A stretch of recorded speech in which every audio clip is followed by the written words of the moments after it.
Kencana, kencana ya. Anjay.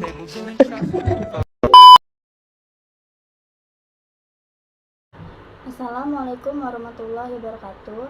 Perkenalkan, nama saya Wulan Sulistia Arli dengan NPM 224111029. Di sini saya ingin menjelaskan tentang analisis laporan keuangan. Pertama-tama, pengertian laporan keuangan yaitu bagian dari proses pelaporan keuangan. Kegiatan ini biasa dikerjakan oleh pihak audit di lembaga pemerintah, firma, akuntan, dan lembaga lain.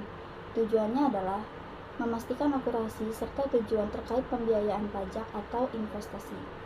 Pada dasarnya, laporan keuangan terbagi menjadi laporan neraca, laporan laba rugi, arus kas, dan perubahan modal.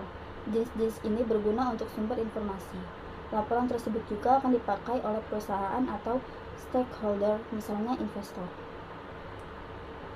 Adapun tujuan melakukan analisis laporan keuangan, tujuan utama dilakukannya analisis pada laporan keuangan adalah mencari dasar pengambilan keputusan strategis serta dasar informasi perihal nilai bisnis. Tujuan melakukan analisis laporan keuangan.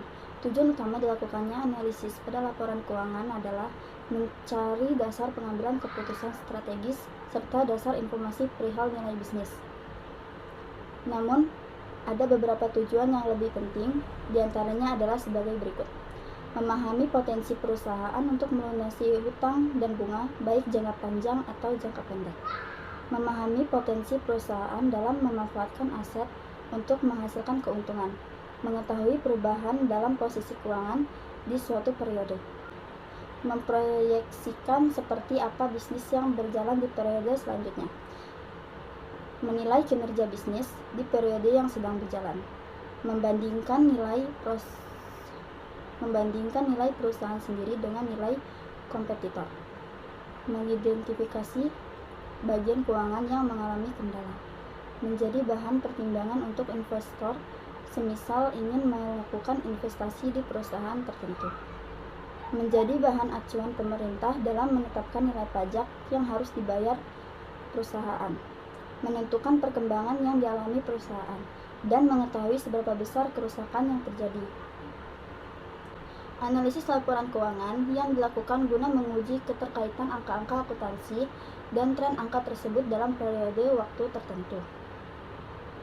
Manajemen laba.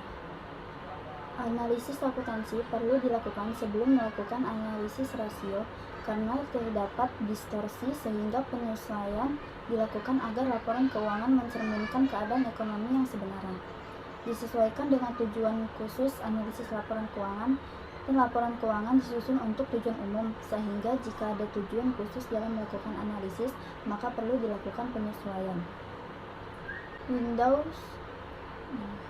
Window dressing. Window dressing adalah praktik untuk menggunakan celah-celah akuntansi untuk tujuan tertentu.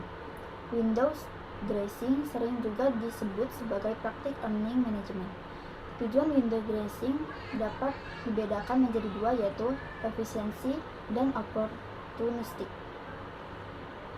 Tujuan dilakukannya earnings management adalah untuk memberikan fleksibilitas kepada manajemen perusahaan untuk melindungi diri dari perusahaannya dalam menghadapi keadaan yang tidak diinginkan, seperti kerugian bagi pihak-pihak yang terlibat dalam kontrak dengan perusahaan.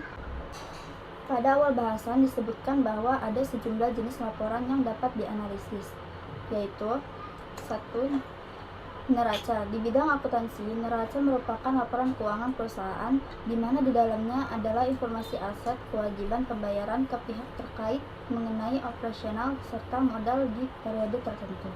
Komponen yang ada di dalam neraca adalah data histori aktivitas.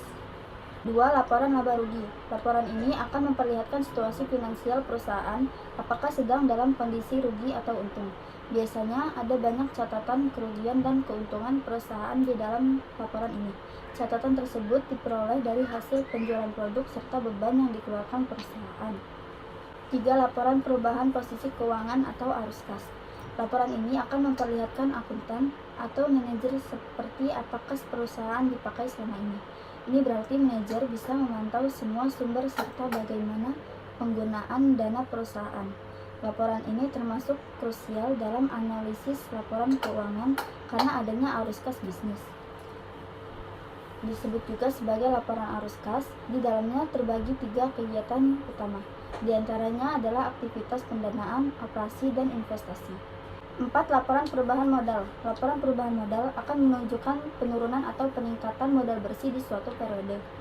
Pembuatan laporan ini memerlukan laporan laba rugi. Ini disebabkan karena akuntan harus memperhatikan nominal modal pada akhir periode sesudah dikurangi rugi laba perusahaan. Metode analisis laporan keuangan. 1. Analisis horizontal.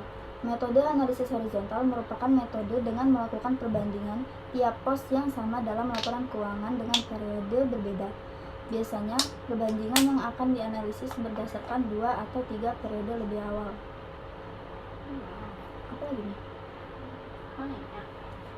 Ada sejumlah metode lain yang diterapkan dalam analisis horizontal ini. Di antaranya adalah sebagai berikut. A. Analisis tren atau indeks.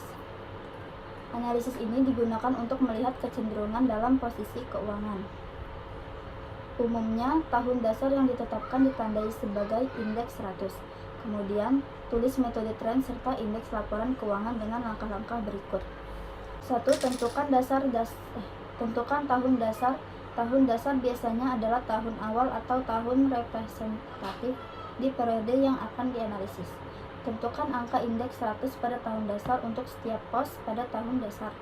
Lakukan analisis pada pos-pos di periode laporan. Kemudian bandingkan dengan pos-pos sama pada laporan keuangan di tahun dasar. Saat menghitung rasio tren, biasanya tidak harus menghitung semua pos pada laporan neraca dan laporan laba rugi. Tujuan utama perhitungan rasio adalah membandingkan pos-pos yang berhubungan informasinya dengan pos lain. B. Analisis sumber dan modal kerja. Teknik analisis laporan keuangan ini umum dipakai bila ingin mencari tahu sumber serta alokasi modal perusahaan, sekaligus faktor untuk memberikan pengaruh saat terdapat perubahan. C. Analisis perubahan laba kotor. Metode ini digunakan ketika perusahaan ingin mencari tahu faktor penyebab dalam perubahan laba kotor dari periode ke periode lain. D. Analisis sumber dan penggunaan kas. Analisis ini biasanya dipakai ketika perusahaan ingin mencari tahu kondisi kas, sekaligus faktor penyebab adanya perubahan dalam kas di suatu periode. 2. Analisis vertikal. Metode dalam analisis laporan keuangan berikutnya adalah analisis vertikal, yang kerap dipakai ketika melakukan perbandingan terhadap pos keuangan berbeda di suatu laporan yang sama dan di periode yang sama pula. Metode ini kerap dikatakan sebagai metode statis. Adapun metode dalam analisis vertikal ini yaitu A. Analisis common size, B. Analisis break even, C. Analisis rasio keuangan, dan D. Teknik analisis pertumbuhan. Sekian materi yang dapat saya jelaskan. Saya ucapkan terima kasih. Assalamualaikum warahmatullahi wabarakatuh.